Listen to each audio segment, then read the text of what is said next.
அது பேரே வேற. பாட்டி எனக்கு தெரியலையோ தெரியலன்னு கோவப்படுது. நீ பச்சை கலர் மஞ்சள் கலர் ஜிங்கிச்சான்னு வந்தால் நான் எப்படி கண்டுபிடிக்கிட்டு? ம் 60ஆம் கல்யாணம் பண்ணிட்டியா பாட்டி? யாருக்கு 60ஆம் கல்யாணம்? 31 வயசில் பண்ணுறங்குது. கல்யாணம் வேண்டாம். எதுக்கு பாட்டி கல்யாணம் பண்ணணும்? நான் ஜாலியாக டிகிரி படிச்சுக்கிட்டே போகிறேன் அப்படிங்குது.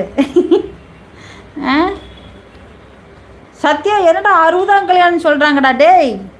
நான் அப்படிலாம் விட மாட்டேன். கல்யாணத்துக்கு நான் போவேன். 60ஆம் கல்யாணம்லாம் இல்லை. எனக்கு பற்றி எப்போ ட்ரெஸ் எடுத்து கொடுத்துச்சா எங்கே காணும் வாங்க போட்டுட்டேன். ஐயோ என்னென்னத்தையோ உருட்டி போடுதுக்கிட்ட அந்த பூனைங்க. 29 age party will get married. 29 29 பண்ணுறோம் நாங்கள். கரெக்டு. நீ 60ஆம் கல்யாணம்லாம் இல்லை. அது 29 பண்ணுறோங்கிற. டிகிரி முக்கியமாக கல்யாணம் முக்கியமா? நான் உண்மையிலே அந்த பொண்ணுக்கு டிகிரி தான் முக்கியம்னு